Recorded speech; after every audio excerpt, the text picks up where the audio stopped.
Hey guys, in today's video we're going to be going over the edger that I have.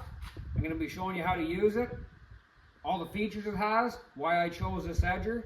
So to start things off guys, I just want to show you the motor. It's a Kubota diesel motor, 24 horsepower. I'd also like to show you inside where the blades are. So if you flip this up, you can see the blades. These blades are able to cut 4 inches thick. And this edger is designed to be able to cut 36 inches wide. So it's pretty big. This blade here stays stationary, so it doesn't move. It stays in this spot all the time. And this one can move side to side, and you can adjust it to your desired width, because the boards are always changing. As you can see, all those boards over there are all different widths, so you always have to change them. You can see this moves your blade back and forth, and if you have a look in there, you can see it moving as I go. So if I wanted it 10 inches, boom, I set it to 10. And if you come back here, you can see all the numbers.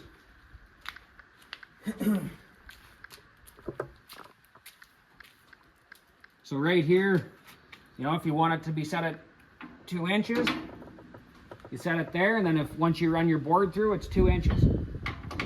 There's 6 inches, 12 inches, etc., you know. So I have this edging set up here on the edger. Some people call them flitches, I call them edgings. Anyways, so this piece here, you can see how there's one mark on either side. I have it set to 6 inches. You can see the 6. So you set it in that groove. So you stand back here, the motor will be running wide open. The blades, again, going wide open. So I'll line it up with the blades so that the blades will hit somewhere here to make a nice 1x6. And the best way to line it up is, you can see here, this is where your one blade is at the 1 inch, and this is where the other blade is at 6 inches. So it makes it easier to line it up. Okay guys, so I have this piece up on the edger as well. You can see here it has one flat edge and the other side has burnt. So this piece here I'll make a 1x8 out of. But over on this side, you can see there's a flat edge here.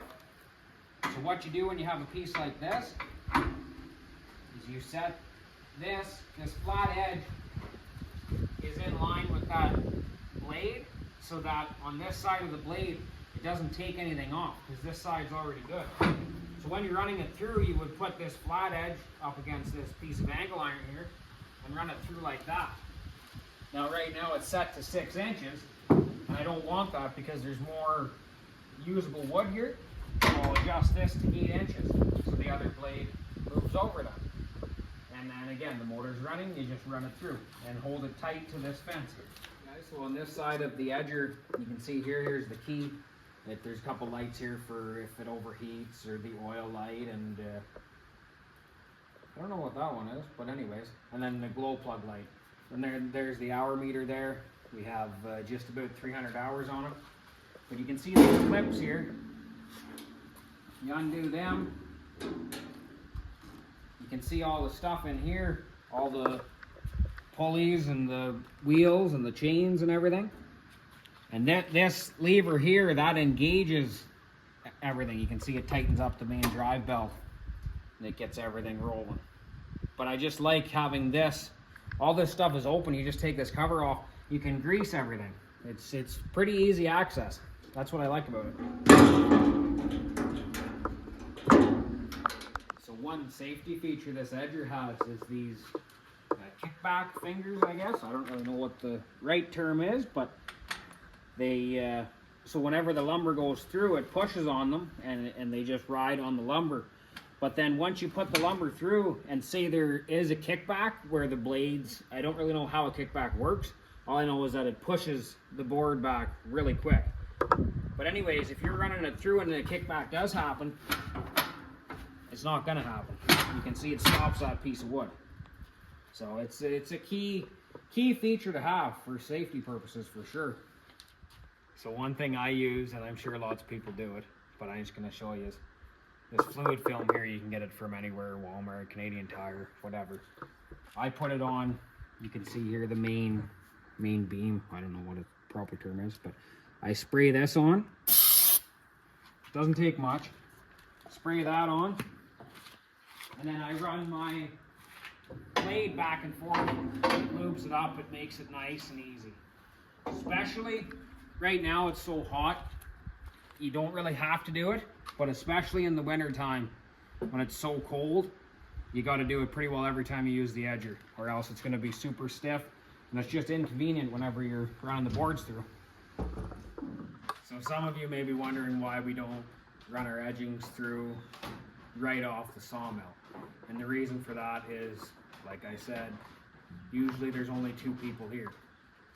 So once I grow and I have, say, 3 people here a day, I would move the edger a lot closer to the sawmill, and I would have one guy sawing, one guy tailing the sawmill and running the boards through the edger, and then another guy at the back of the edger dealing with the boards coming off the edger and piling whatever, however he can help with the sawmill. So now we're going to run some boards through the edger. We'll show you how it works. If you have any questions about it or want to see anything else, comment down below, and I can do another video on it if you're interested in it. Anyways, thanks for watching, and we'll see you in the next one.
Like that, guys.